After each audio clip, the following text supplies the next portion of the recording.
technology will work, right?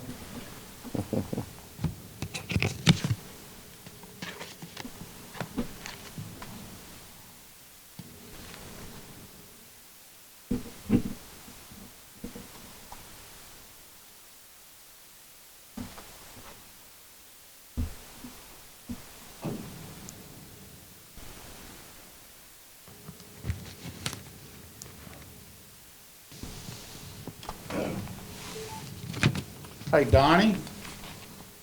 Hey, good afternoon. Good afternoon. Can everybody sort of hear him? Donnie, you may have to speak up a little bit, but that's okay when it's time for you to speak. Okay. Let me say this, if it's all right with the members of the IDB. We only have one officer remaining, which is Jason Putnam, who is vice chairman.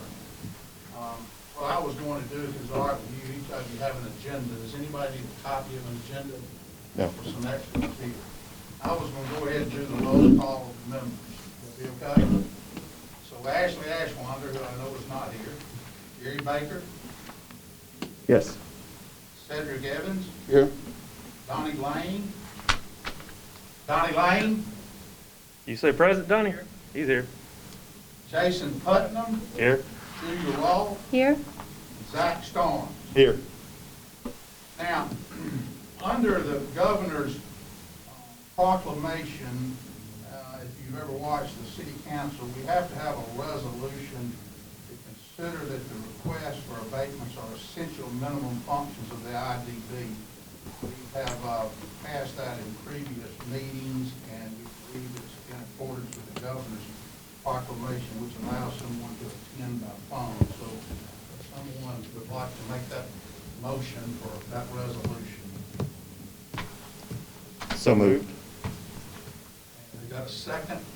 Second. So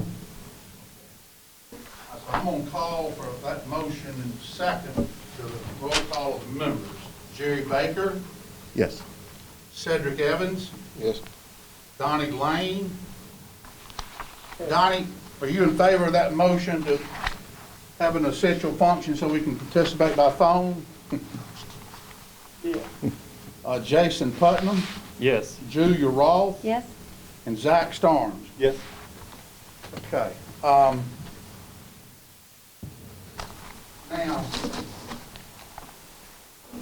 it's all right with y'all. I had put this on the agenda, and I furnished you a lot of information. I was going to try to give everybody an overview of the IDB and about a tax abatement. Is that all right with everyone to do that? Please. Now listen, I don't want to sound, y'all been furnished all this stuff, but it's kind of like I tell people, I'm going to take this off. They say I'm okay with that. If I go to a doctor and he wants to change, do a knee replacement, he does it all the time. And I don't go all the time, so I may have questions. So feel free to ask questions, if I don't cover something that you have or whatever. Because I've done this for many years, and Jeremy has too, and so we'll be happy to answer. I was going to kind of go over the legalities relating to the IDB and about granting tax abatements, and I thought it would be good for y'all maybe to hear from Jeremy from the standpoint of industrial development and recruitment and retention and some issues there and how it relates together. I sent you the certificate of incorporation and the last amendment to the incorporation. The IDB was initially incorporated in 1963. At the time that it was incorporated, I wasn't practicing law then, but at the time it was incorporated, what I learned from Mr. Bell before he passed away, was that it was initially just done project by project. So every time there was a project, there was an amendment that they could do it for the next project and the next project. By the time they got to 1981, it got to like the city council, everybody said, that's ridiculous. Let's just give them the broad powers that are under statute. So that's where we're operating now, under that statute, section 11-54-80 of the law. Now,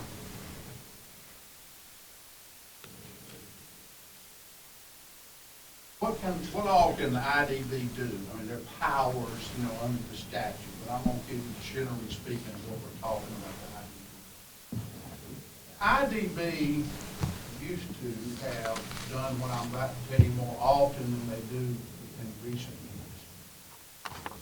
Back in the 60s and 70s and 80s and up until the 90s, and although we've done some in the last 10 years, a big part of what they were doing was they were issuing bonds that was for, they had some tax benefit to companies that would allow the IDB to issue the bonds. The IDB is not responsible for the payment of the bonds. They're not mortgaging anything. The city's not responsible. It was sort of a pass-through thing that allowed under some tax provisions that gave some benefits to companies.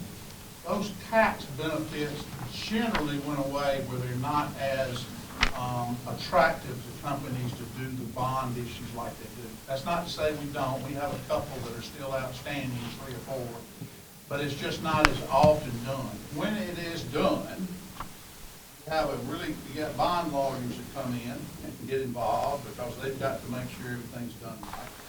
And generally speaking, the company will convey to the IDB the land where the project is. And the IDB will lease it back to the company. Generally, really no win on it other than they have the obligation to make all the payments on any bonds that we issue. Generally speaking, the bonds are actually bought by the company themselves. Then when the bonds are paid off, they have to be paid off, or any mortgage placed on the property has to be satisfied, then usually for a nominal fee, and in addition to terms of the lease says to reimburse the IDB for any legal or other expenses that it incurs, the property is conveyed back. Okay. Now, it used to be that when title was in the IDB, that the property was not subject to any taxation, property taxes. We don't have any more like that. The last one we had of that went away, I don't know, 5 or 6, 8 years ago. There's no benefit from them from the standpoint about the title being in us. They still now, if it was done, they would still have to pay property taxes unless they had an abatement or something. But you don't, we hadn't had that in 3 or 4 or 5 years that I can think of. But that is something that can happen. It used to happen a lot more back in the day. Another function of the IDB is it has the authority under the abatement statute to grant tax abatements. Now, I'm going to kind of do a little bit of a mesh between the IDB law, which is 115480. I have 2 other lawyers on here, so I got to be real careful to say everything's right.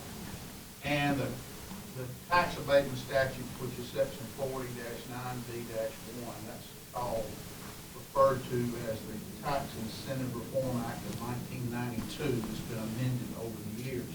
The IDB, by its articles of incorporation and by the statute, has jurisdiction 25 miles from the outer city limits of Decatur. The Revenue Commissioner's office has told me that they've done that, and that covers everywhere in Morgan County. So, and actually it would cover some over in Limestone County that where the city of Decatur operates inside of Limestone, anywhere inside the municipality. Now, generally speaking, back in the day when they would do projects talking about bond issues, they could not do one unless it was, if it was in the municipality of, like Hartselle or some other municipality, okay? So, that's the jurisdiction. Let me read to you real quickly. A lot of times, Julia and Zach know that I always have to go back to the statute and what the law is. So I want to read you 11-54-81, which tells you what the legislature's intent was in authorizing the organization of an industrial development. It says it is the intention of the legislature, I'm going to paraphrase a little bit, authorize incorporation in the different municipalities in this state, industrial development boards to acquire, enlarge, improve, replace, own, and dispose of properties, in that such boards may be able to promote industry, develop trade, and further the use of agricultural products and natural human resources of this state by inducing manufacturing, industrial, and commercial enterprises to locate in this state to expand, enlarge, and improve in this state. That tells you what they consider to be the role of the Industrial Development Board by the Alabama legislature.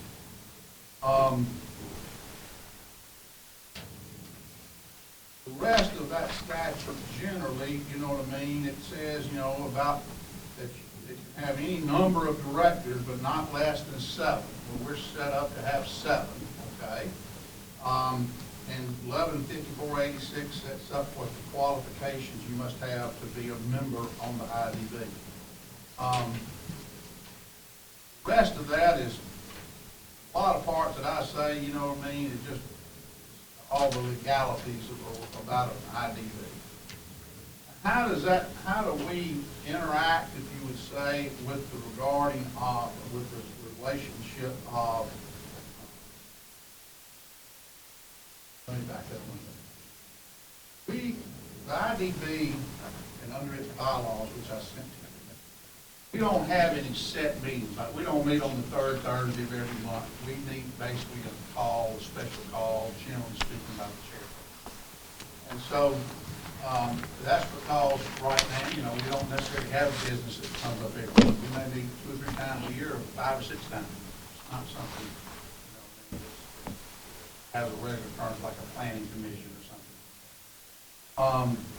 And that's all set out in the statute and in our bylaws. We generally have had, the IDB has no budget, has no office, has no employees or anybody else. Sometimes people get a little bit confused between IDB, which is a public body authorized by statute. In this instance, their board members are appointed by the city council, and the EDA, which is the Morgan County Economic Development Association, which is charity. They are separate and distinct. Actually, the EDA is a private entity, and its role, and Jeremy will talk about it, is to work to help promote the growth of, you know, of economic development and new and existing industries. And the IDB, because of the role that we've had for a number of years about considering application for tax abatements, naturally work, you know, or Jeremy's here, and because that's part of, you know, the whole process. So that's sort of how that works. Now let's talk a little bit about the tax abatement statute, because a lot of times you have people, understandably, wanting to know, why can't I get an abatement for my business? Or why can't I get this? Why can industry? Well,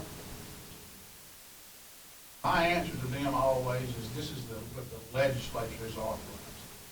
The legislature has made a determination that certain industries, they're called NAICS codes, which stands for the North American Classification System.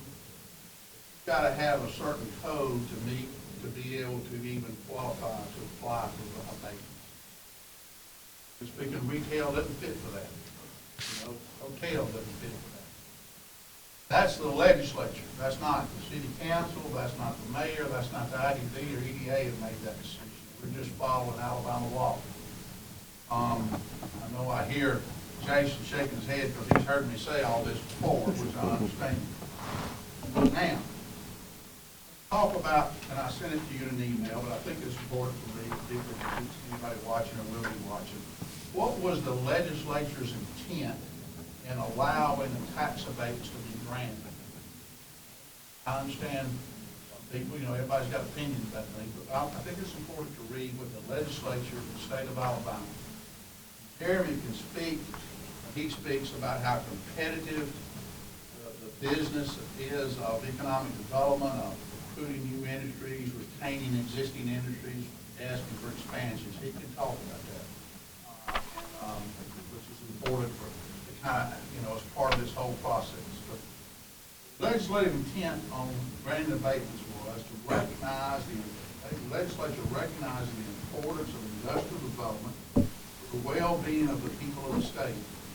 The legislature also recognizes that industries are attracted by a number of factors, including natural resources, a well-trained workforce, good roads, and excellent education. The legislature also recognizes that in some cases additional incentives are required to succeed in attracting new industries and encouraging existing industries to expand, and therefore intends to continue to allow county and municipal governments and certain public corporations such as the IDB provide substantial tax incentives. That's the intent of the legislature about it. This law there was a precursor to it, but this was done in 1992. What can be abated? That's also another question that a lot of people, what can be abated? Well, first off, it's important to know that no educational taxes can be abated. None. Prior to 1992, you had a project, they could get all taxes abated, including education. No education taxes. I like to say that generally speaking, there are two types of taxes that can be abated. Non-educational, construction-related sales taxes. Now that's got to be something that you bought in connection with the construction. It might be equipment, it might be concrete, it might be rebar, only during the period of construction and only relating to the improvements that you're making. Does not apply once the construction is over, and you don't get an abatement for that, anything like that. Just doing construction. Second thing is non-educational, real and personal property taxes, ad valorem taxes. Now, we all pay taxes on our house. That's real property taxes. Businesses, and that's all businesses, pay personal property taxes and real property taxes at the same tax rate. And when I say that they do, what's important to know is that that's personal property, generally speaking, for most industries, is a larger portion of their tax bill than their real property, because their main significant capital investment is in equipment and whatnot, which is considered personal property. So they're taxed on both real and personal. All right? And so, interestingly today, both of the requests you have for tax abatements only relate to personal property taxes. And I'll explain that to you later. But if a company was building a building or expanding a building, then there would be some real property involved in it. Generally speaking, not generally, always, at least around here, more educational taxes, but I'm talking about ad valorem taxes now, property tax, paid over here at the courthouse. More educational taxes are created than they are abated. Okay? So that's important too to understand. One other thing I think is important. This goes along with what I read to you before about doing a cost-benefit analysis. Is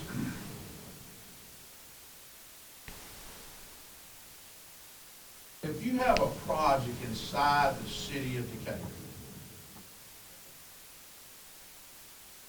real and personal property taxes go to the general fund for the city of Decatur. There's only 6 mills of tax. At the same time, general fund for the county, for property located in here, for their general fund, they are abating 10.6 million. They're abating not quite twice, but a good bit more, and allowing the abatement of a good bit more than the city's general fund. However, the city school system is receiving about 18.7 or 8 mills of tax. The city just does not have, here's kind of the ironic thing. Here, the city's budget, general fund budget, is more weighted towards sales tax revenue than it is property tax revenue. County Commission, they don't have any sales tax revenue generally. All the county tax is educational. You know, like we pay in here in Decatur, you go to Walmart or somewhere, you pay 9% tax. 4% of that is the state. None of that is educational, so that can be abated. 1% is a county tax, which is educational, cannot be abated. And of the 4 cents that's the city's, 3 of that can be abated, but 1 cent can't because, you know, the city penny that we always hear goes to the schools. Now, equipment has a lower rate. Car, concrete, 2x4s, they're going to have, if you're buying it in Decatur, they're going to have 9% rate. Equipment, though, is going to have 1.5% state, 1.5% city, and 75%, I don't do math well, that's why I came along. Whatever, 75% of 1.5%, that can be abated. Because you're keeping a little bit for the schools. And then you've got 0.375% for the county on equipment that can't be abated. So that's, I think, sometimes important to know of what's being abated and not being abated. Now, I don't know if I've mentioned this, I've written down some notes, but I kind of get running. Who can do abatements? Well, the cities can do it within the city limits, the county can do it in the county, and then IDB can do it in their jurisdiction, except they can't do it in the jurisdiction, like I tell you, the parcel somewhere else. I'm going to discuss that in a minute. Now, a little cumbersome, and Jeremy understands, but there was a law passed a few years ago, or amended law. But there was a situation, you know, sometimes, and I probably shouldn't give any editorial on this, but you know, sometimes I can sure you can particularly appreciate, maybe some of the rest of you too, that laws get passed because of one thing, and then it affects 99 other people that didn't have anything, that didn't need that law. There was a situation in one county where the city was abating county taxes on the project, but not abating their city taxes. Got mad. So they passed a law that says you can't abate a county tax unless you're abating a corresponding city tax. Now, unless they consent. And so the county has passed a resolution giving blanket authority, their blanket consent to the IDB, and I sent it to you, to allow you to abate the county taxes in the county, non-educational taxes. So I just wanted to mention that to you also. Now, section 40-9B-6. Sometimes people say, well, what are we supposed to do? What are we supposed to consider about an abatement? Well, it says that the application for the abatement shall contain information that will permit you to make a reasonable cost-benefit analysis about the project. Determine what cost-benefit analysis. Now, look at the application form, which I sent to you, and it's a form attached to the abatement agreement. It's called application of grant. All that application really going to tell you is it's going to tell you the amount of their capital investment, and it's going to tell you that they plan to hire so many people at a certain wage. And it's going to describe what the project is. So, years ago, Mr. Fidel developed what he felt like, and which I agree, is for the board to do a cost-benefit analysis. We feel like, you know, y'all need a little bit more information than that. And that so we have taken the documentation that's prepared and the information that's given, and Jason's familiar with, and Donnie's familiar with, and Ashley is, and these are these one-page summaries that I've given you. what that is it describes to you where the project is, whether it's inside the city or the police jurisdiction of the county. Describe to you what the project's going to be for. Describe to you when it's going to begin and when it's expected to end. It's going to tell you what their capital investment is. It'll tell you how many employees and what their wages or salary is going to be without benefits. Because we think that that's important for the board to know. They tell you a little bit about the company, you know, in the past. Then we take that information and turn it into let you know, like, and the J now, how much is that going to be, and how much taxes are going to be abated? How much taxes are going to be created? Because that form, that application doesn't tell you that. And we feel like that that's important, or I feel like from the lawyers to the board, that the board needs to be furnished that information to help make that cost benefit analysis. So we have developed a spreadsheet and working with Alabama Department of Revenue, the Morgan County Revenue Commissioner's Office, that calculates all of that, and then we put it into this summary for you to be able to understand. One thing I did need to mention about what can be abated and not abated. City of Decatur, within the last 4 years, I believe, Mayor, enacted a sales tax in their police jurisdiction. Sales tax, they didn't have one before. Sales tax in the police jurisdiction, there's no ad valorem property taxes in the police jurisdiction.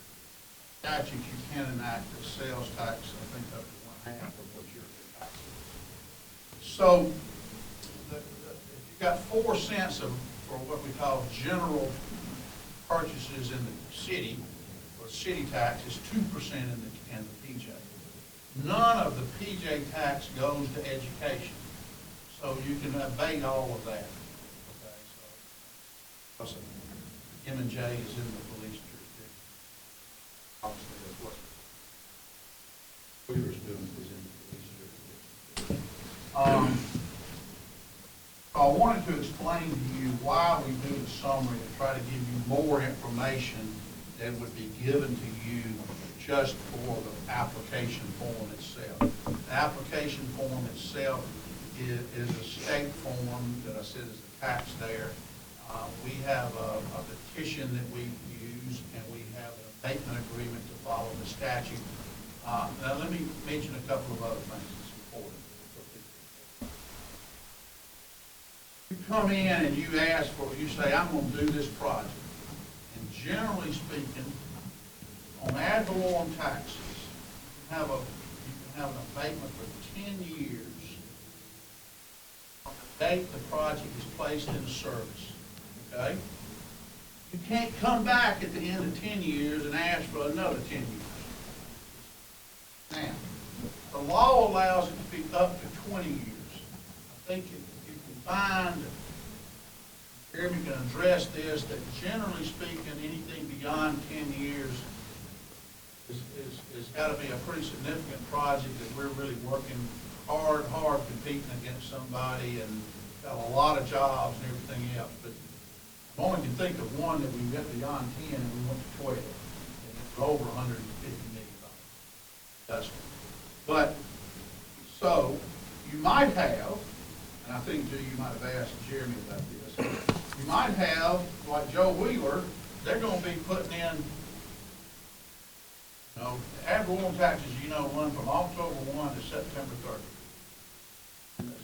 And so on personal property, which all this is, both of these, personal property, if the company, your business files a personal property in return with the Morgan County Revenue Commissioner's Office.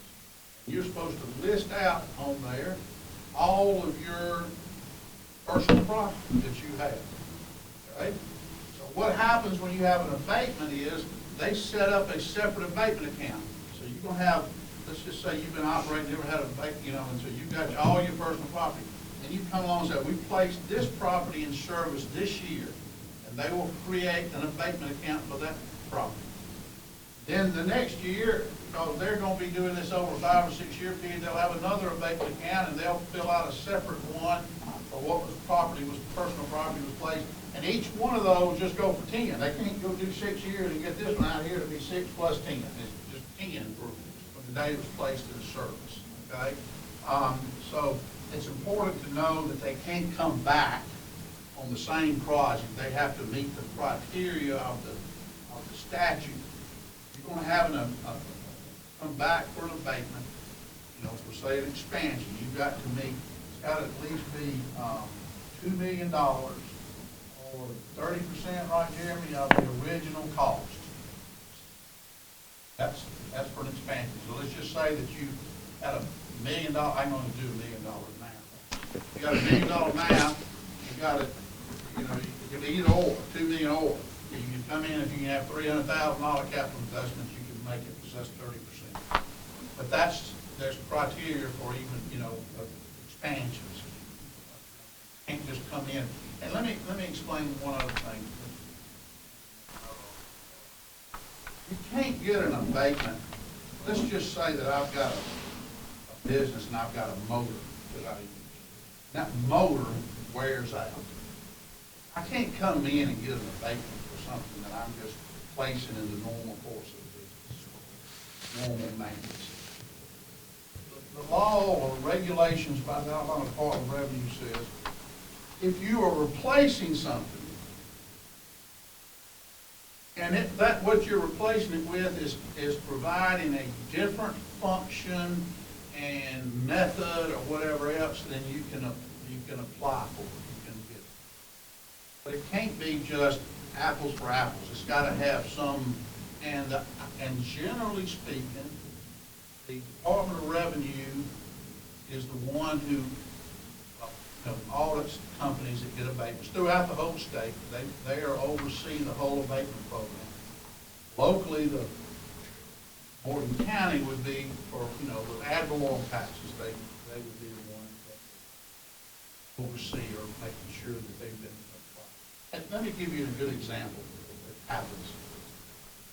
Company comes in and says, we estimate, or they got to give their good faith estimate when they're going to start or when they're going to place it in service.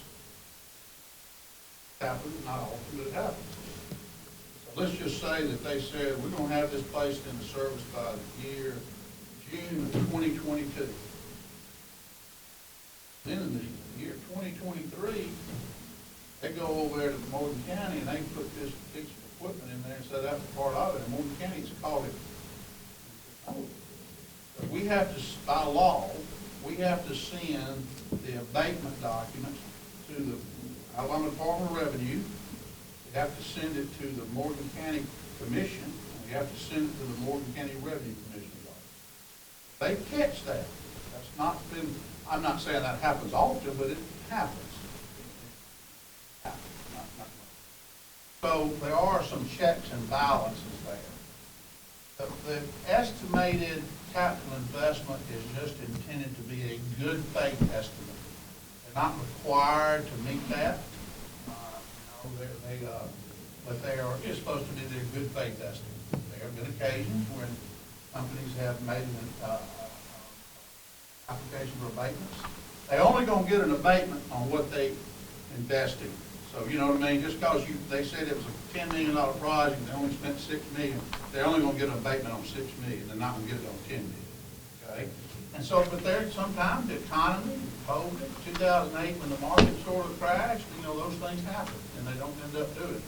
Fortunately, we haven't had any real problems with that, any significant problem. But they only get it on what they invested, and that's important to know. I've run my mouth longer than I probably should have, but why don't I, before Jeremy speaks with you, since I've been talking about the law and stuff, to see if y'all have any questions concerning what I've gone over. Any questions for Barney? I got one question. Yes, sir. You're saying that this petition before us for M&J, they're not requesting ad valorem tax abatement, just BP. No, personal property, they are. That's ad Just, valorem. yeah. Yes, sir. So you consider ad valorem too, just not Yes, sir. not real But you got property.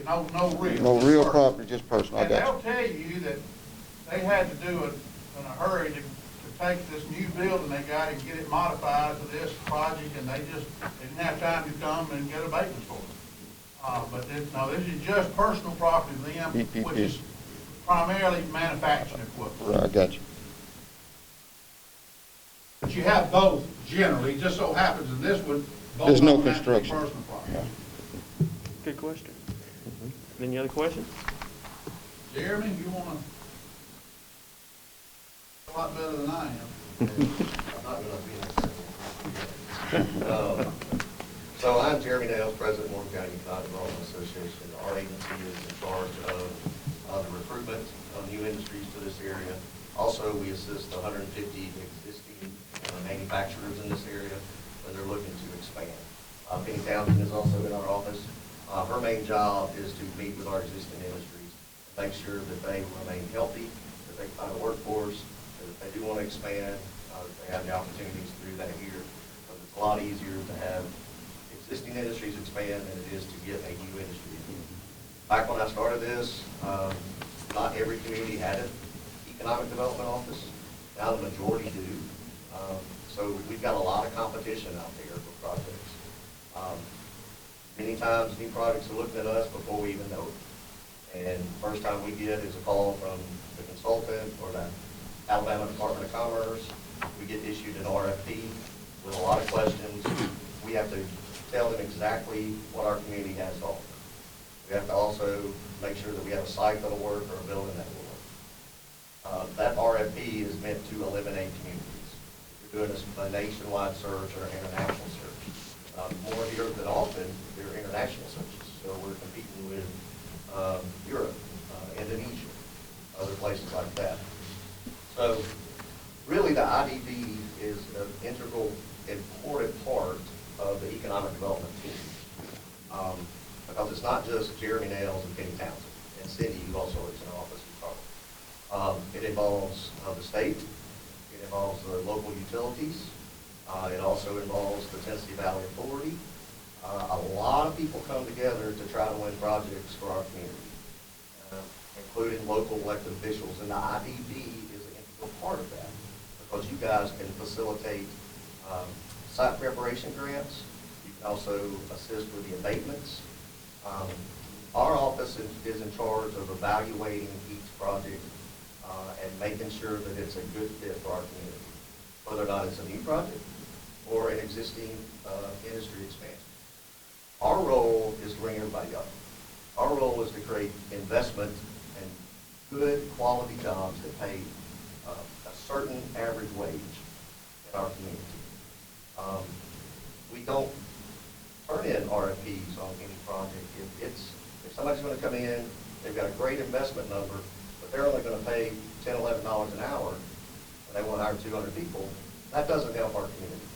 Now, because our average wage is so much higher than that. It goes beyond that at many of our facilities. So every community and every project is not the right fit, and that's okay, because we need to know who we want to be and where we want to go. So as we are talking to new projects specifically, we want to be able to tell them, yes, here's an incentive package that this team can put together. It's conditional upon approval. I can't make commitments. I can only do a letter of intent saying that we will ask for commitments, whether that's from the IDB, whether that's from the utilities, whether that's from the state, whether that's from my office, EDA, the cooperative district. There's a lot of players in economic development, and I'm just kind of the quarterback of the coach. So when we have a new project specifically, they want to locate in a place that they know, yes, I'm going to have my facility there. We're going to have opportunities for expansion. And what opportunities are going to be there when we are ready to expand. So the incentives are based, you do have to meet certain thresholds. Some projects are not incentivized if it's just replacement equipment that doesn't have any additional functionality. But they want to locate a community that knows, hey, they're not going to man me once I get there and I need to grow. I need to add jobs. I need to add equipment. They're going to support us and be there for us as we do that. If a company, an existing company, is not expanding, not growing, not reinvesting in their facility to maintain their competitiveness, they're going to go away. guys know how quick technology's changing.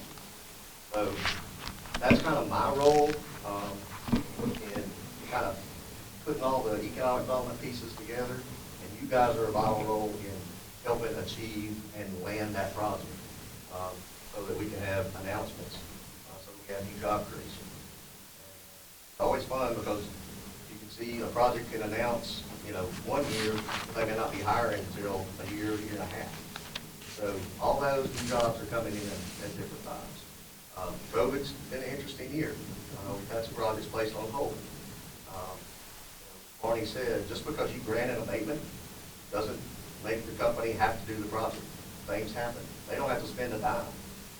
We want them to spend a dime because that's going to make tax dollars come into our school systems. It's also going to create the jobs that creates the payroll that is going to be spent here locally. And that's what we're looking to do. So I'd be happy to Let answer. me mention one thing, Jeremy, you can expand on. Existing industries, existing, particularly large industries, they are competing for capital dollars with their counterparts within their companies.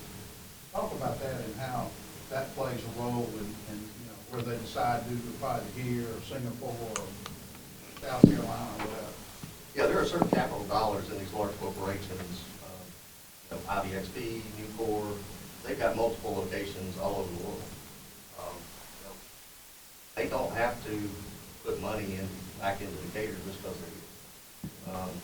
The site managers that are here want those capital dollars, want to add new products, want to add new lines, make their site more, high profile, create more jobs.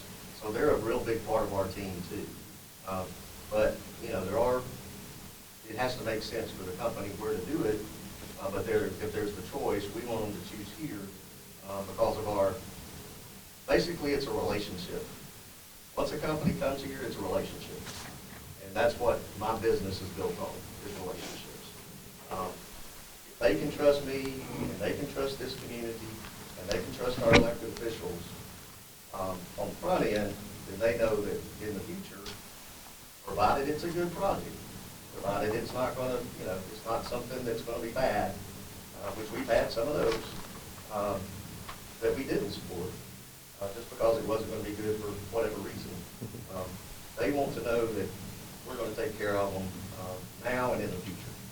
And Jeremy, you may want to also touch on how they are, as you said, touch on briefly, looking at our community before we know it, and how we handle things on that, all over, and how we project ourselves, not just from just the IDD. yeah, all the data in the world is out there now on everything, whether it's wage rates, workforce data, livability, crime rates, transportation, Political issues. yeah, political, anything can be found on the internet. So if somebody's considering our community as a possible location, I guarantee you they know more about it than we think. That's why we keep our websites updated. That's why we keep our demographics updated. That's why we do a wage survey every year, so that we know exactly what we can tell these guys. That's why we work so much with workforce and our partners and our colleges and our chambers. And it's just important to build that overall base. Now, are we going to be everything to everybody? No. We're not going to be Georgia, Atlanta. We're not going to be that. That's not who we are. But we do have the strength and the assets of a strong transportation system, a great workforce, a great educational system, and good community pride. And those are the things that people look at. And it's been really hard during COVID to showcase your community because we're not having visits. I'm having to do it all virtually with videos and just drones and all kinds of whiz-bang features a little boy from me would never thought he would be doing. It's a lot easier for me to have boots on the ground in a community, but we're learning how to really showcase our community during this time, and that's going to make us better. So we're investing a lot of time and money into our technologies and what we have to be able to tell our story virtually. So that's kind of our role, and we appreciate the support of the city of Decatur, the county and all the municipalities within the county. We celebrated our 50th anniversary last year of this office. And so this is the way we're structured. I think it works well. I think that at our team built, we know who the players are. Anybody have any questions? I'm just trying to move this along. Anybody have any questions for Jerry? I got one question. I'm gonna take to ask all these questions, but Barney said that the Morgan County Development Board is a private entity, right? You're saying private, so. It's a 501c6. So do you receive any funding from Morgan County City of Decatur for that, or you just? I have to do an annual you grant? appropriation. Okay. Okay. This year, the city of Decatur gave us $61,000. Okay. The Morgan County Commission gave us $200,000. So we do receive annual appropriations from the county and all the municipalities within it. Okay. We keep those funds in a separate account, so that there are certain things, those expenses go toward salaries, rent, things of that nature. A lot of the marketing, entertainment, other stuff comes out of our other funds, which banks are members, a lot of the industries on the river are members, because they feel it's important to reinvest in the community. And also, that supports economic development, because you want to be in a growing. So you're saying it's like the chamber, you can become a member and have dues, annual We're dues. That's where you exactly- generate your revenue from. Correct. Okay, We're gotcha. exactly like a chamber of commerce. Gotcha. They're a 501c6. See what you're saying. We just don't do a lot of the chamber events. Exactly. We're more focused on marketing, recruitment, things of that nature. Now, we're also are funded by the Decatur Morgan County Port Authority, which I'm also in charge of. That is a public entity. The board members appointed by the city of Decatur and the Morgan County Port.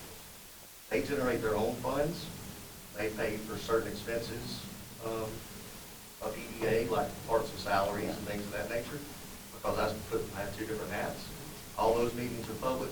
They generate their own funds from the ports that we own. Anything that crosses that dock, we get a little percentage of whatever comes. So that's kind of how we're structured. I got one more question. So the city of Decatur and Morgan County is the only city with an IDB board, or do Hartselle and some of the others from the municipality have their own IDB board? I know you said the 25-mile radius, why I asked. So do other cities, municipalities? There is a rural Morgan County IDB. Okay. But they do not handle any requests for that. But I'm aware of. So there is one for rural Morgan County. Okay. And they, I think Hartselle did have one, We did have one, but they hadn't.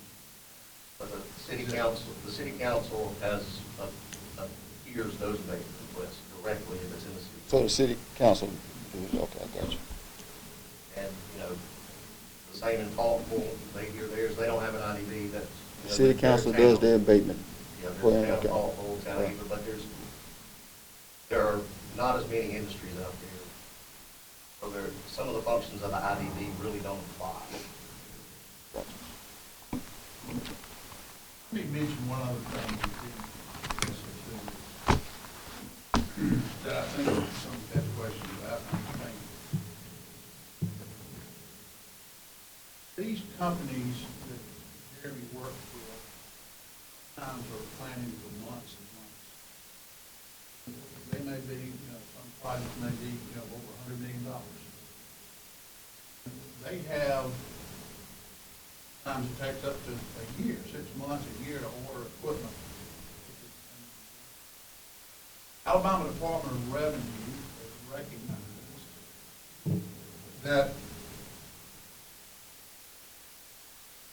tax abatements can be granted to a company who has ordered equipment and made a down payment, just so long as they have not taken delivery or had filed.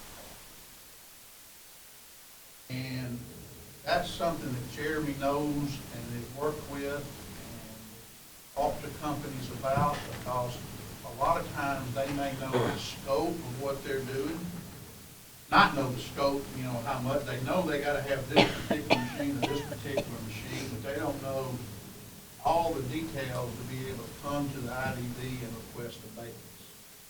So, again, they don't, if they've taken possession of it or entitled to it, up somewhere, they don't get the abatement for that. But otherwise, they are entitled to it, and the Department of Revenue clearly says that, and dealt with that. Yeah, especially some of our international companies, some of the machinery and equipment is made in Europe, Turkey. That can be a year or more lead time, like the equipment, before they can get it to the I got one more question. What subsection allows that you quoting from that they can pre-order equipment and, I'm sorry, you're going to speak up. I said, what subsection of, I guess 40.9, what it be in, that allows them to pre-order equipment but not take possession of it? Well, it's So- not in that code section. I can send it to you. They're under department regulations and code sections. And Zach had asked me about it, and I sent that to him. But I'll forward you the email I Okay. sent to Zach. The law is very, very clear about that. And then, if you go Zach, if you wanted to, or anybody wanted to, I mean, I'll trust y'all to take our word for it. Because I see my role is to make sure that y'all are following the law. I'm not here to recommend you take any action or not, that's not my role. My role is to let you know what complies with the law and what doesn't comply with the law. Policy decisions will be made by you. If Jeremy wants to advocate for something, that's Jeremy, but I just want you to know I don't. I try not to cross that line, I'll put it that way. Cedric, I will email that to you, Okay, what I okay. sent to Zach.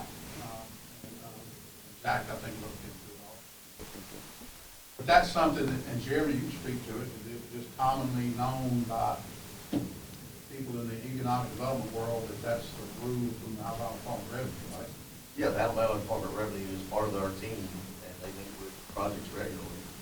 And in every meeting of any company that we've talked about, whether it's new or expanding, it's always discussed that you can order equipment, make down payments, you just can't take possession or title to it after. Well, if you pre-ordered equipment, just my thought, and we're gonna move on. If you pre-ordered major equipment, millions of dollars equipment, you have to put something down on it. So if you're saying if you don't get the abatement, you're not gonna take possession of it, when you're talking about minimal amount of money, but you're already invested into the equipment or it's ordinary. I'm quite sure they have a certain percentage you have to put down. But just my thought, and then you say, come back and say, well, they can't take possession, but they can pre-order it and put money into having equipment. But then you're saying that, well, now we don't get the abatement, or we're not going to take possession of equipment when I already got $50,000, $100,000 invested in it. Well, to answer your question, they don't have to come here. Yeah, I understand that. They And can I'm go, perfect. they have ordered equipment, put down payments in, when they're still looking at 3 different states. I understand what you're saying. So you said they can go to another state, but I'm talking about companies that's already here, that's operating. Let's not talk about the ones that want to come here. Let's talk about the ones that's here, that's making capital improvements. Well, that's what I'm looking at, right? What we're talking about today. About expansions. That's the role of getting a company here and then supporting them when they are looking at making things. Copy that. I got you. Especially when there's job creation. Good question, Cedric. Anybody, mayor or any council members, anybody else want to address anything before we move on? Anything you said? You know, go ahead, I Councilman. think it's gonna be hard to expand on stuff.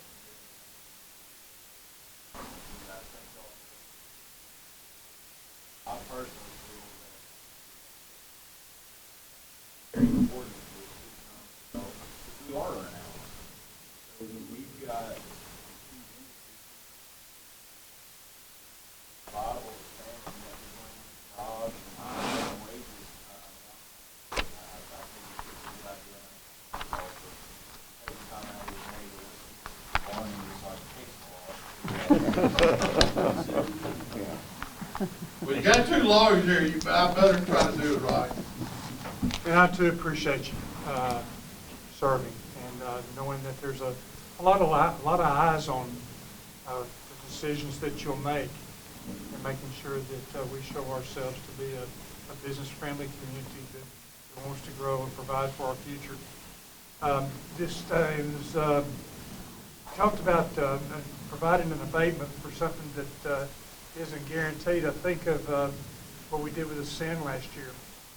That was one, the time frame, what was it, October Jeremy, we granted the abatement in October, or the board did, and then December they announced the a cogen project, a very sizable project. And the hired company was either going to make an investment here or South Carolina, so we had a plan to put the package together. They was approved, and they actually did the project here and expanded here and created additional 200+ jobs. I thought Dynetics was a ringer, you know, just guaranteed to locate here, and come to find out they had a lot of options. They were in this city. Thank you. Thank you, Mayor. Donnie, Yes, sir. I just want to make sure you hadn't fallen asleep. It is nap time. This is sort of going to be my last, main thing here to kind of move things along is to go and do the, election of officers, since we don't really have any other than Jason as vice chairman. So I guess, is there any motions or to appoint someone as chairman? Barney, I make a motion to appoint Jason Putnam as chairman. Did y'all all hear that? All right, there's a motion to appoint Jason Putnam. Is there a second? Second. All right, all those in favor say aye. Aye. All opposed?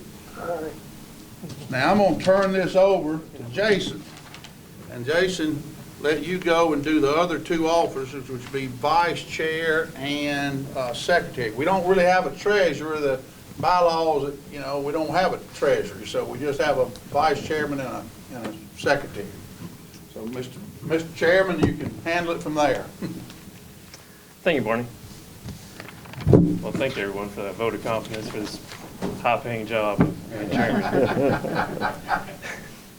So I guess the next order of business is to find a vice chairman for the board. And if we have anyone that wants to do it. I nominate Ashley Ashwander, who's not here today. Okay. That's Ashley, what happens when you don't show up. I'd second that. got a second? Any other nominations? Okay.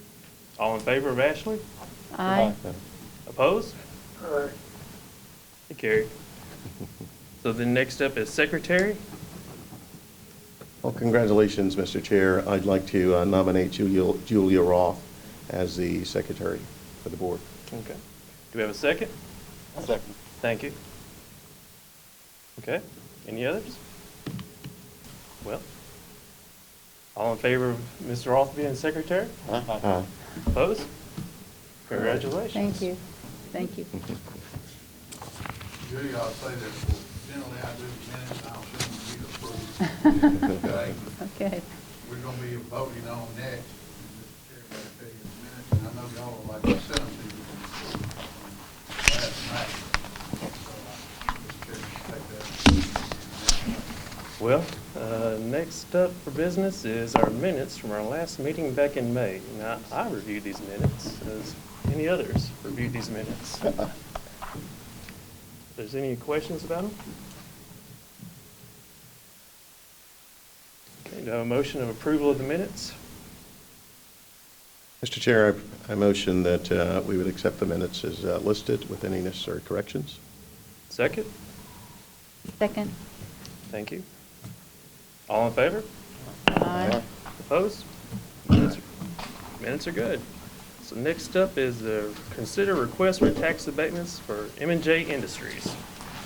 I'm gonna give you an overview, it's really just repeating, but since we're on to the summary that I have provided to you, of course, I've given you all the documentation. But M&J is doing a major capital investment to a new facility of theirs. Well, they will equip an existing business for precision machinery operation, primarily for the defense, energy, and aerospace. Matt Moreland, who is Vice President of Operations for M&J, is going to speak, address the board here in just a moment. I feel like it's important for you to have to do this cost benefit analysis. The The estimated capital investment for the project now is $3.55 million. Matt may tell you that that's a good chance that amount may increase, and if it does, it'll have to come back. They estimate there'll be 25 new employees with an estimated average annual wage salary without benefits of $58,000. Felt like it was important for the board on their cost benefit analysis to know 2018 MJ tax abatement for a similar project. At that time, they estimated the project would create 30 new jobs. In fact, it created 44. They're asking the tax abatement for this, not none to the city of Decatur of their general fund taxes because this property is in the police. Abatement of approximately $8,000 a year and only personal property taxes of the state of Alabama. However, it would create new state of Alabama, Morgan County, City of Hartsville, and the City of Decatur personal property school taxes in the amount of $90. I asked why there's a county-wide school tax that's apportioned between all the school systems, so that's why you have some cities of Decatur, Hartsville, and that. You can see there, it creates more school taxes. That will look at that. The estimated Morgan County sales taxes created during the project, which are for educational purposes, again benefiting the free schools, $31,340. And the city of Decatur police jurisdiction taxes approximately $26,400. And then the abated state of Alabama sales taxes request is $75. So, Matt, if you want to come on up here and get some hot seats and address the board and let them know what you want to let them know about your project and about your company and anything they may have. Brought this up here, but I don't have any notes or anything. I'm going to take this off because I want y'all to see that it's not just a pretty face. So I was here 2.5 years ago, probably, a little over that. We had an idea that we could make some inroads into aerospace machining and grow our machining business. At the time, we didn't really have one. So we came in front of the board, requested the tax abatement, and I made some statements. Now, honestly, it made the paper, and I didn't realize that was going to happen. But, you know, what we said we were going to do is we were going to go after ULA. We were going to go after Rual. We were going to go after Dynetics. At that time, we didn't have these customers. So we did that. We went forward. We went after it. My background's in aerospace. I've worked for a lot of the major primes, Lockheed Martin, Northrop Grumman, and those folks. So we went after them. We've got an awesome relationship with ULA right now. We're right down the road. So we are actually their rapid response supplier. So when they have a problem, they call me, and we take care of them. And so that's grown our relationship here and allowed us to grow at honestly a rate that we did not see. This company has grown faster than any company that I've ever been around, and we've been playing catch up the whole time with things. So we had an opportunity, you know, to grow, and we did that in our location, our previous location. And we got to where we were just maxed out. We couldn't grow anymore. We were condensed, and we've got companies now that want us to do more. They want that. They've got opportunities. ULA's got the Vulcan. We've done a lot of work on Vulcan, a lot. Now Vulcan, you know, they've got their contract from the Air Force, so now they're looking to grow that with us. So they've got like long-term agreements, LTAs. So these long-term agreements, you know, we've got to be prepared for that. So we had the opportunity to secure a facility next to our fab shop. Move into that facility, allow us to kind of breathe, but also gave us a little bit of room if we needed to expand, we could.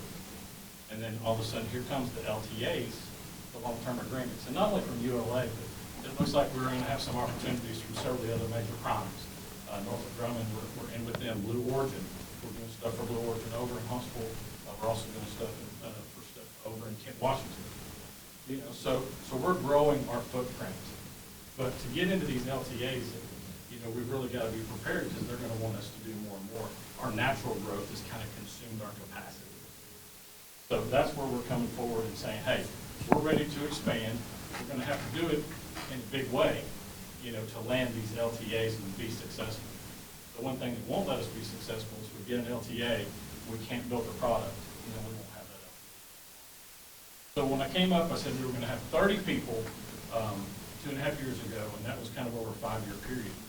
We did that in less than 2. Now we're at 44. And these aren't just, you know, low-paying jobs. These are high-paying jobs. These guys that we've got in the community here, we're pulling them out of Huntsville, coming over here. We've hired guys from Washington State to come in. We've hired guys from Florida to come in. And we've got the right team in place right now. So I'm super excited about that and what we're doing going forward. But, you know, I also said we were going to reach out to our community and our young guys. You know, machining, there's a gap in the machinists. You got your old school guys, and then there was a gap, and then you got some younger guys coming in now. So we sponsored kids coming out of Calhoun. So they come to our shop 3 days a week and work, and then they go to school 2 days a week in the AMP program. So we sponsor those kids, and that's something I said we would do, and we're doing it. You know, so we're reinvesting in our community, in our people. So this will add about 25 jobs. Actually, I think it'll be more. I think that's a little bit of a low mark. Honestly, if everything hits, I think the 3.5 million will probably be a low mark, and we'll be coming back, you know, to look at another expansion in what we're doing. So that's kind of why, a little bit of history behind M&J Precision, kind of why we're here, because we're wanting to get ready for that next phase and those long-term agreements that'll put some stability. I mean, we're stable now, you know, but as any job shop, if you're around any manufacturing job shop, you know, you're always, once you get that 3 to 5 year contract, then you can really start making some plans. So right now we're running a first shift and then a modified second shift, and we're looking to go to 3 shifts as well to bring those people in, not only the machinists, but also the professionals, leadership and stuff like that. So I'll pause there for questions. Are there any questions for Matt? All right, I got a few questions. I'm sorry I asked all the questions. No problem, Cedric. Go Where's ahead. everybody? I'm looking at your 2018 abatement. Can you kind of give us a detail what that project and tell them what the investment dollar amount was for that project? Since you're back in 3 years and We did, you know, don't quote me, I don't have it in front of me, but I believe we did a little over $4 million. $4 million. That was all equipment and tooling. Okay. At And that point, we leased the facility that we were in, and now we've been fortunate enough to buy the facility next to our factory. And one other question. What was your employee numbers prior to the abatement in 17? I see you got that in 18, and you're saying it's 44 now. What was your pre-employment numbers before that? I'm sorry, Senator, had to be. I was asking what his pre-employment numbers was in 17 before the 2008, 18 abatement. Now you're saying you got 44. What was your 2. you had 2, you went from 2 to 44. Yes, sir. Do you got any kind of data that can show your payroll, what was in 2017, what it is now, to showing the increase in the number of jobs? Not particularly salary, just shows that the increase that it is there.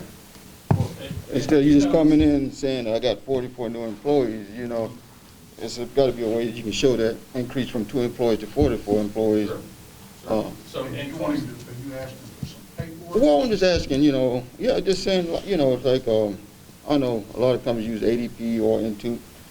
If your dollar amount was $100,000 for the 2 employee salary, now you got 44 and they making 58, it should be $1 million. You know what I'm saying? You should see the increase so you can track, kind of get a basement if it's the numbers there, or if it's just something you state. Yes, sir. We can show you that in 2017, M&J Precision didn't exist. Yeah, yeah. Okay, so we started that as a new company. And you started in, A division of M&J Industries. okay, so, But we can certainly take that and show from the creation of M&J Precision, where I was the first employee, and not making 100,000, I can tell you that. And taking that all the way up to You to remember, current Matt, state. I did not, Cedric, I'm sorry, I could have gotten you that information. okay. Do you remember, Matt, y'all came in 2018, what y'all estimated the annual wage? It's on there. Would it have been over 50,000? Would you have met that annual wage? I mean, what y'all estimated it going to be? You know, if you estimated. I don't remember. I don't No, think. no, it no, was- that's not what I'm asking. Let's say you estimated it was going to be 50,000. Correct.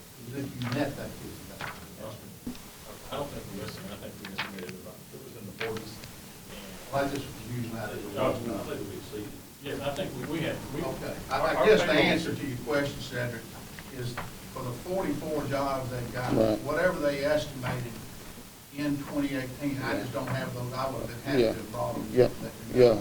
They, that number times that is what their payroll is. Yeah, well, you know, I ain't saying you had to have them pay them 40,000. No, I'm just saying you could tell just if there was an increase in employee.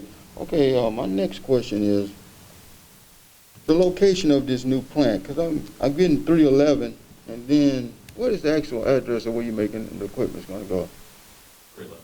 309 is the headquarters. 309 is the headquarters, and 311, 311 is next door. and it's a building on that property. Yes. Because the reason I asked that, you know, I was over with the Revenue Commission, we can't find 311. I don't know anywhere on the property tax roll for that property. That's why I asked. And I seen y'all started at 3090 US Highway 20, so that was an old address. Correct. Okay, so that's what I'm saying. So the new address is 311. Okay. Another question I got Here it is. okay.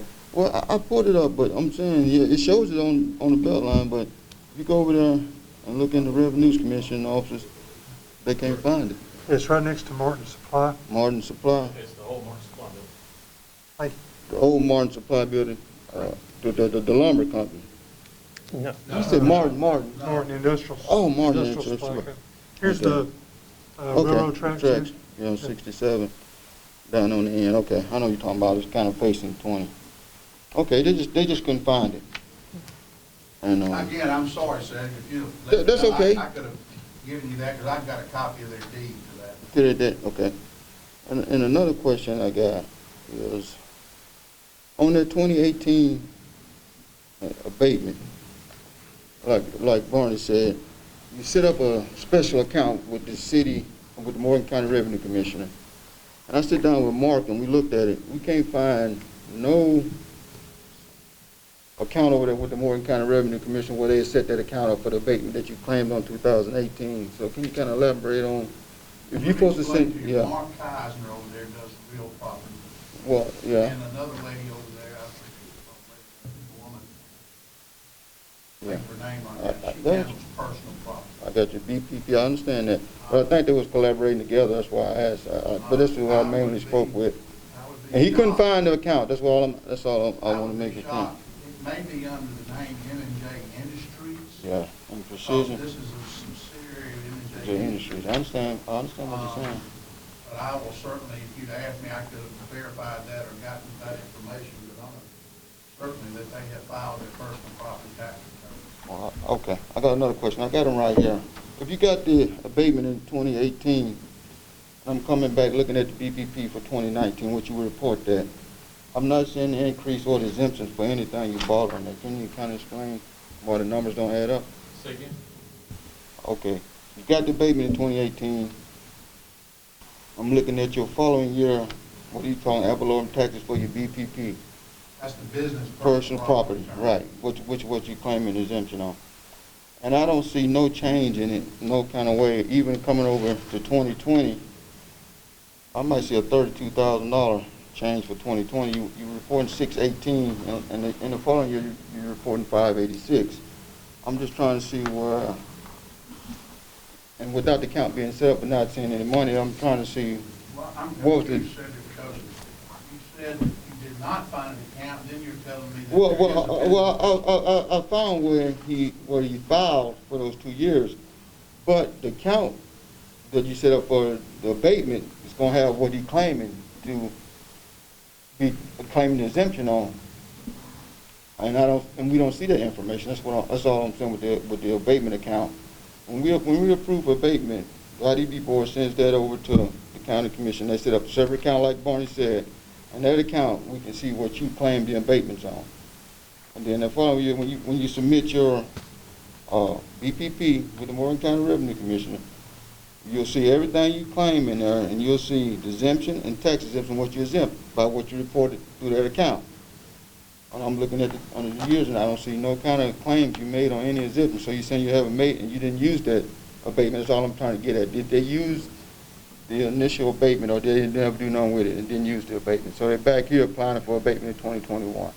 That's what I'm trying to get at. I don't know, Cedric, again, I could have had y'all this information if I had been made aware that it was a concern here, okay? I can say this, generally speaking, things run a year behind over there, because when you go to file your business personal property tax return, it's what is as of October 1 of a particular year. I can't answer that without having looked at the documents that are over there.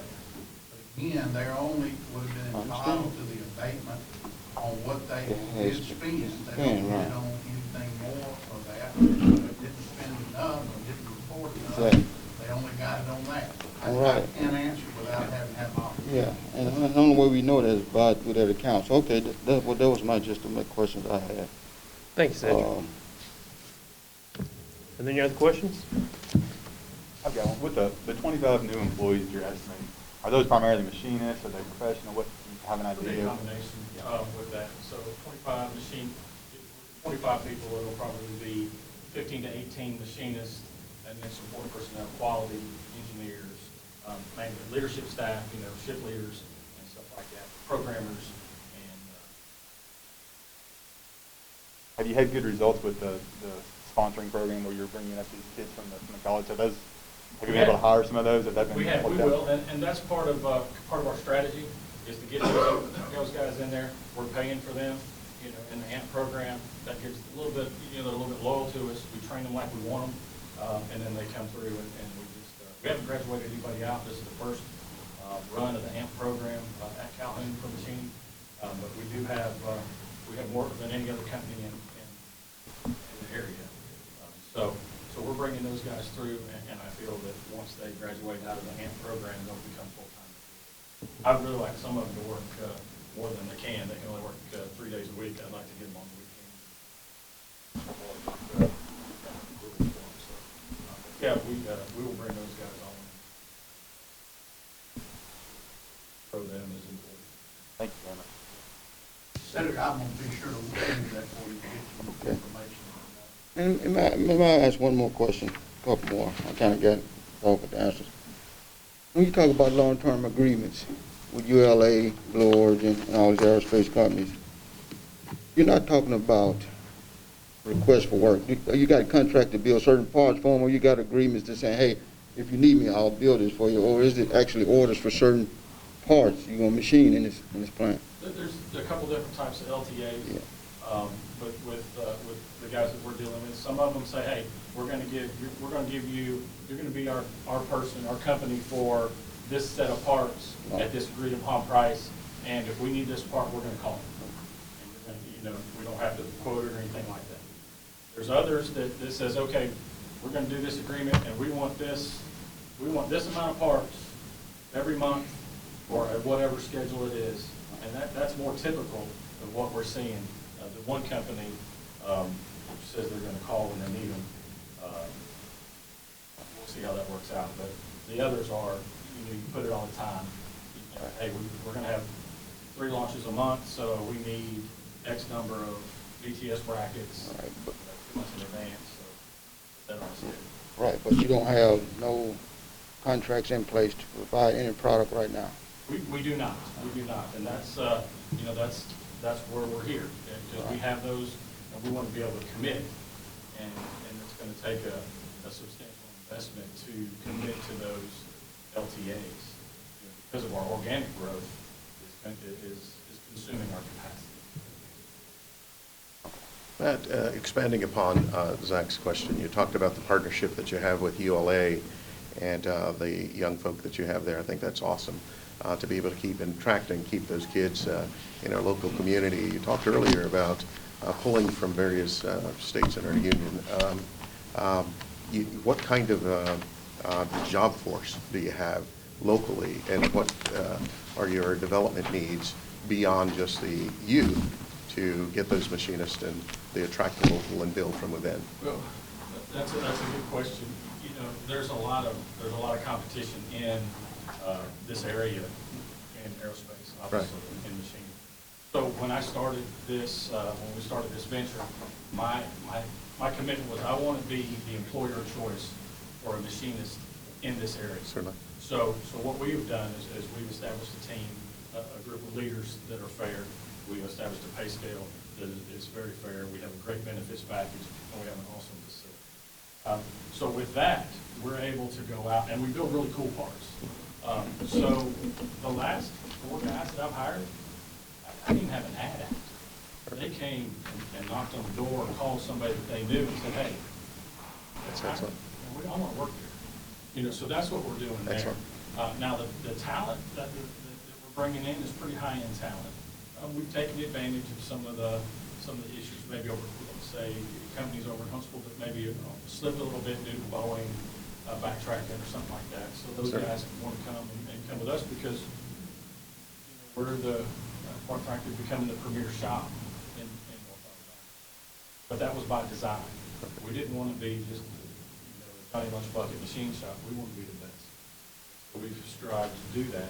Now, we pay a little bit more than a lot of folks are willing to do. We've brought some programmers in that are pretty high end. Perfect.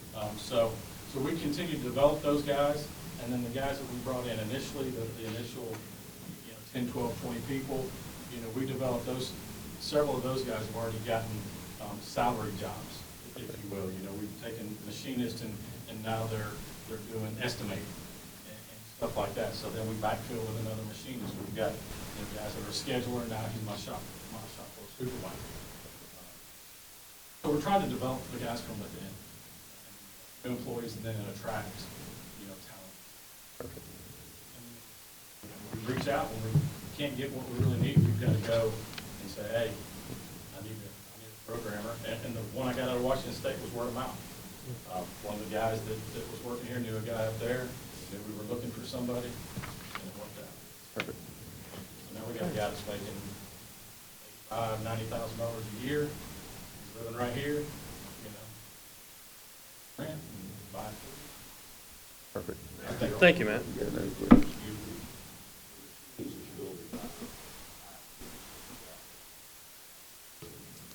They are. So we're putting in some we want to put in some high-end stuff.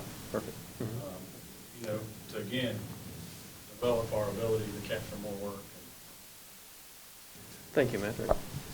I got one more question. You say you're putting in high-end machines, and we're talking about pre-ordering. Have you pre-ordered these machines? And if so, what are they? Which kind of CNC lathes you talking about? Vertical? So what? right now we're looking at 5-axis machining centers, horizontal machines. Horizontal machines. So a horizontal, a couple horizontals, 5-axis. We've got several 5-axis now, but we need to increase our envelope size. I used to build them for Hitachi Seiki. That's why I asked. Let me ask you another question. Follow up on. You talking about the machinists you're bringing in. Being in North Alabama and with the aerospace industry, most machinists are union. You reaching out to a union for machinists? I know all the machinists on the Arsenal union. I was just wondering. Or you just recruiting kids out of school? We get them from everywhere. We get guys coming up that just graduated school, whether it be from Northwest Shoals or Calhoun or somewhere like that. We get veteran guys that are at Teledyne Brown or Dynetics, and that for whatever situation they're not happy with that. They live over here. They don't want to make the trip to Huntsville. Yeah. Our goal is to capture everybody in Morgan County. And we got guys from Hawkville, Danville, they all come in. So I don't know if that answers. Okay. Yeah. I was just wondering. But we've never had a union issue. Yeah, I just know most of them union around here in North Alabama. Most of them belong to local hall that we recruit. I honestly have not come across any union machine stuff. Well, Matt, I tell you, you've provided quite a bit of information. You have. And in the past, Matt has under-promised and over-delivered, and so therefore I would like to present this there's a motion to approve the abatement, and if there's not, that's okay. And if anyone wants to vote no, that's fine too, because I voted no in the past myself. So, there you go. So is there a motion to approve the abatement? So moved. Thank you. Second? I'd second. All in favor? Aye. Opposed? Aye. I'm understanding voting on it, because my company deals with a lot of aerospace hardware, and Vulcan is one of our big, Blue Origin, one of our big customers, so I'm just gonna abstain from voting on it. Yes, sir. It'll be a conflict of interest. Let it be noted that Cedric abstained. Yeah, aerospace, yeah, that's why I said I just better just leave it alone. I just had some questions I just wanted to Congratulations, ask. Matt. You got your abatement. Thank you. Okay, moving on, is the request for abatements by Joe Wheeler. Barney, you want to talk about that? Yes, I was going over the summary again. George Kitchen is the CEO and general manager here, and Jeremy is obviously here too. Let me say this, though. This has been sort of a particularly interesting project to work on or work with them on. With Jeremy about it, because this is the first, probably in 2015, the law changed where they allowed telecommunications broadband issues like this to be eligible for tax. According to the Alabama Department of Revenue, Kelly Graham, who works with, you have questions about this is the first one that she's aware of that the entire county's been covered by taking requests from broadband. And Jeremy can cover more of what that will mean to economic development and more in the county. Now, let me explain a couple of things so you know. This is all personal property. This is fiber optic network that's going to be installed just all of their electric customers and more. Most of those customers are in unincorporated areas. However, they have some customers that are located in counties. Their lawyers are working with Hartselle, Faultville, and Trinity, which are the only three municipalities in Morgan County that have their own personal property tax, ad valorem tax. The Department of Revenue has approved this, that they are going to those different city and town councils that if their consent to allow y'all to grant the abatements. Y'all don't, if they don't consent, then the abatement for what they're looking for inside each of those cities will not take place. Okay? It's contingent on those city and town councils consenting to that. And the Alabama Department of Revenue has approved that. It actually has some change in the wording to their lawyers about what to put in those consents for those cities. That's a very small portion of what they're doing overall. They have bought a building in the police jurisdiction of Decatur, where all of the fiber optic network equipment for their systems in both Lawrence and Morgan County will be delivered. Under Alabama sales tax laws,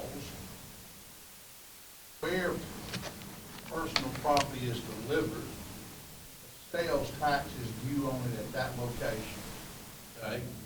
So even if it's going to be distributed out and used in other places. So the sales and use taxes at that location will be part of this abatement, even though it includes material in Lawrence County, because it's coming in there. So they have a proposal. I think that he will tell you that the total investment of this project is around $95 million for both counties. In Morgan County, and equipment and materials, we're talking about around $19,250,000. And then we'll tell you, George will also tell you that they will have a subsidiary that will actually operate the fiber optic system, but the Joe Wheeler will actually install it. They'll have 15 new employees with an average annual salary of $60,000. This is a 5-year build-out plan. So the abatements would amount to an approximately $176,100 a year for the 10-year abatement period in non-educational personal property taxes. $176,000, but it would create new school taxes in the approximate amount of $198,900. Again, amount more. Estimated Morgan County sales and use taxes created, which go to the school systems, are $1,023,000. The sales taxes that are abated from the city of Decatur police jurisdiction is about $682,000. So you can see it's create more for the school system. And the abated state of Alabama sales and use taxes are George, if you want to come up. Well, George, good to see you too. I want to thank the committee, first of all, for agreeing to meet this afternoon to hear this. We have an exciting program or project that I'll tell you a little bit more about. But I'd like to begin by telling you a little bit about Joe Wheeler Electric Membership Corporation. I know we serve parts of the city of Decatur. We were incorporated in 1937, and part of being a rural electric cooperative means that we're owned by our members. We're also a not-for-profit organization under IRS Code 501c12, so a little different than Jeremy's classification, but also a not-for-profit organization. This project, we actually began the groundwork to think about it in 2017, and it's just taken a while to get us to where we are today with it. In 2018, we did a survey of our members, or our customers, to see if there was a need or an interest in us providing high-speed internet service to them. And we had an overwhelming response with 92% of the respondents telling us they thought it would be a business that would be good to be in. I wish we had gotten started years sooner, primarily because with COVID-19 and the need for distance learning and people working from home these days, it would have been a very valuable tool for many of our customers to have had. You don't have to get far off of the main roads in our service territory to where people have no internet service or very limited internet service.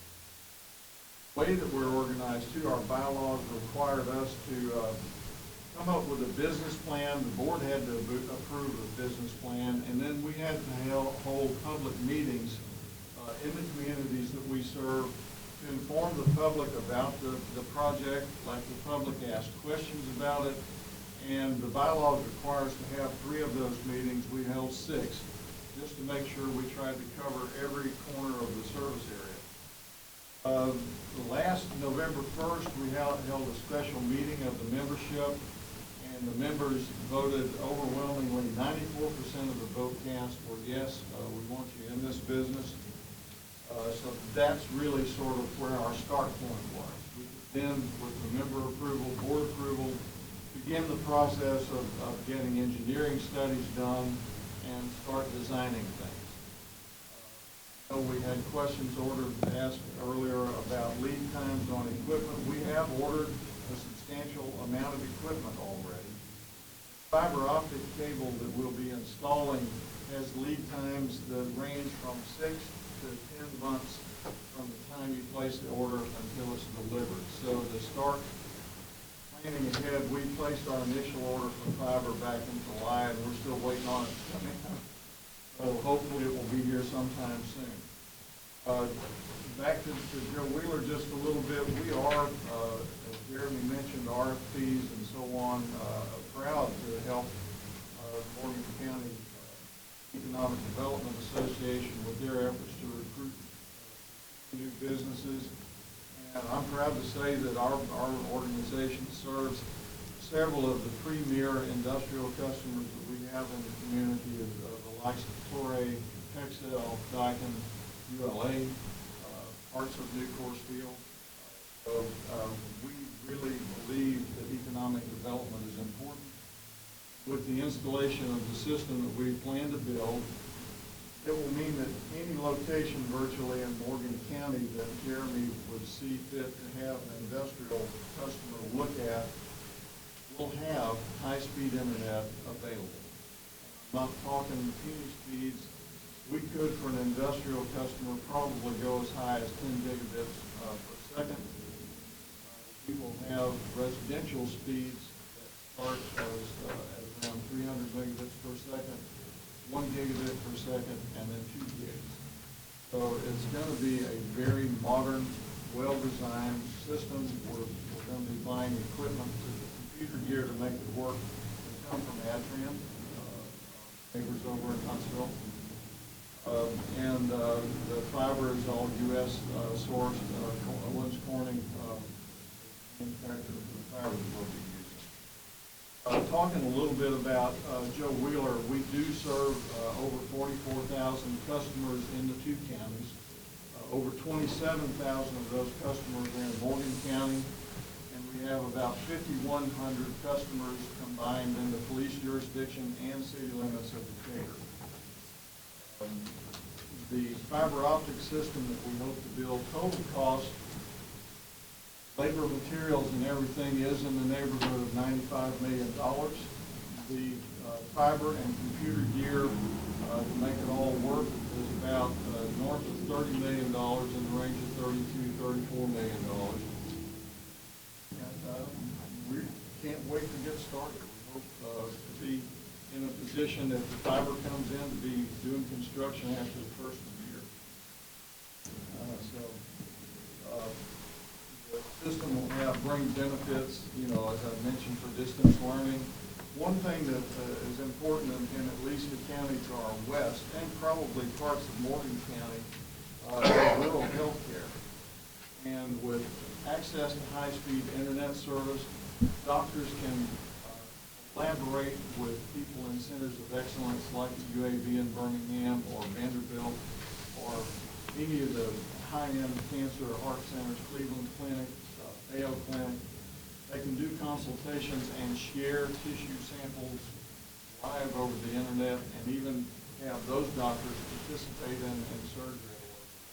So, rural health care, this is really tremendous value, economic development, and education. This will give children in rural Morgan and Lawrence County access to the World Wide Web that they would have living in Nashville.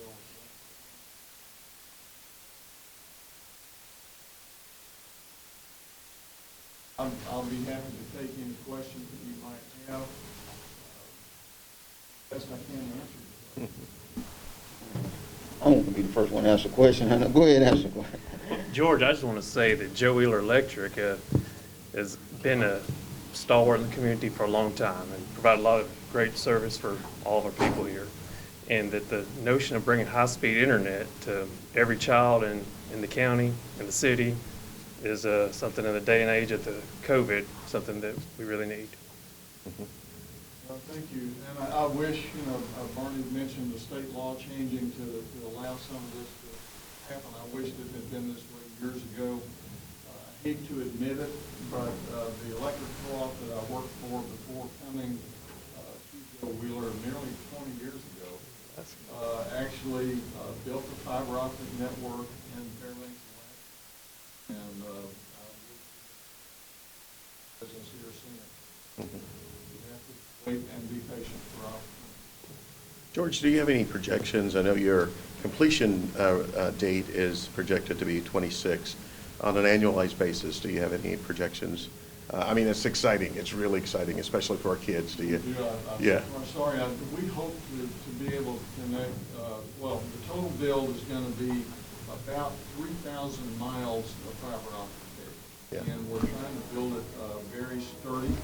The backbone cables that we'll use will have 288 fibers per cable.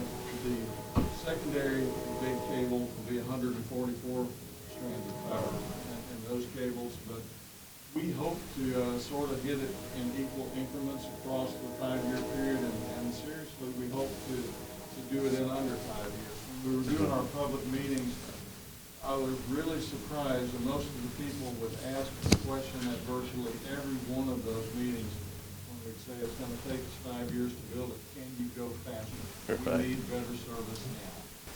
And so we're going to try to go faster.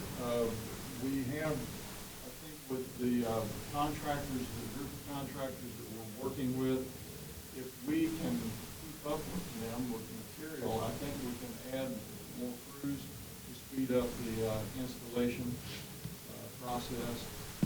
And we're not far from hoping to hire our first employee probably around the first of the year. We need a systems engineer to sort of be in on the ground floor with this thing and understand how the lasers and computer gear work to make the fiber system go. But it's very exciting. We hope to add in the first year about 2,500 customers, then each year thereafter hit us about 4,000 customers a year thereafter. Our start point for construction will be at our office out here on Highway 24, and then it will come into Morgan County, up Old Moulton Road, and into some of the neighborhoods, Decatur, and then over into the industrial areas.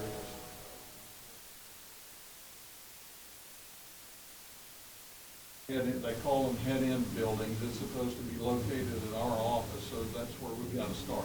So. Indeed. Any other questions? I got a question. What is going to be the price for your service? I know you talk about accessibility. What about affordability for the people in the rural community? When you talk about you serving the rural community, what is the price point you're going to be coming in at? Right now, and I don't want to get too far ahead of Just a things, general idea. I'll estimate that our 300 megabit speed will be under $60 a month, plus whatever taxes and fees might be out. We also plan to offer voice over internet protocol telephone service. Another piece of the service that will be our faster speeds, like with the 1 gig, would be in the neighborhood of probably 75 bucks a month, and just under $100. So when you're looking at the price point and the 92% rate you said you told the customers that, how much revenue you think that'll generate for Joe Willer? Just the numbers you should have ran. Yeah. That's okay. That's okay. I'm just being sorry.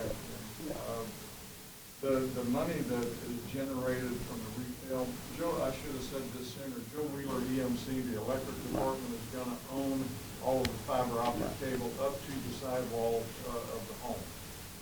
From that point into the house will be our wholly owned subsidiary that would be the public-facing part that would sell the internet service. The electric co-op is actually going to use a good portion of what we build to actually create, in the business, call it smart grid technologies. We have capabilities in the electric world these days to have smart switches and breakers that can help us keep the power on to more people, but it requires super high-speed communication to make it work well. And we hope to use part of the system for that. Use part of it for reading meters, and part of it for monitoring, especially in the industrial parks. It will come in handy because those folks over there all use very high-end digital operating systems. They can see a very slight blip in the electric current coming into their plants. Call us before our old analog system and report it back to our monitoring system at the office. So those are some of the electric uses that we'll have. And the reason for that question was, with the state of Alabama being in COVID and a lot of kids going to school through virtual learning, that we got state vouchers out for the internet service. Did you consider them vouchers as part of revenue coming in for your system? Is why you're getting into it now? If we were up and running right now, I'd be real excited to have those vouchers to use, to let those be used to provide services. Need that service Right. in a very bad way. Right. Yes, being in the rural community. Okay, that's all the question I got. Thanks, Cedric. Well, I think we've Had plenty of questions and answers. Unless there's not anything further, do we have someone that would like to make a motion to approve the abatement? I motion. Thank you, Cedric. I've got to abstain. I've got to abstain from this vote. I'm a customer. Go with it and fully anticipate on using that whenever it's there, so. He did, Zach asked me about this, and I told him it's probably a stretch, but I don't think Zach wants to go forward. Yeah. He's the first one to get the internet. Well, yeah, when I just heard you say that where you're saying the beginning is going to be close to where I'm at, so I'm. I didn't know that you were a customer and didn't know where you live, so, and honestly, I appreciate the integrity of your apprehension. I don't think it would have been necessary. I practice law in the tree, so Well, speaking of that, my husband has some hunting land, and he has Joe Wheeler. Do I have to abstain on that? I wouldn't think so. I'm not on it. I mean, I don't, the bill comes to him. I doubt you got any interest in it. You haven't been out there hunting, have you? No, but I've been out there. It's really beautiful. Fun to go out there. Mr. Chair, I'd second the motion to approve. Thank you, Jerry. All in favor of the motion? Aye. Aye. There's 4 ayes and 1 abstention. Motion carries. Should be 5. Oh, yeah, 5, count me. Thanks, Marty. Just want to make sure. Okay, thank you. Thank you, George. All right, now we're to the any other business portion of the meeting. Well, I would just like to tell everyone, thanks for coming out. Hope you have a happy Thanksgiving and roll tide. Okay?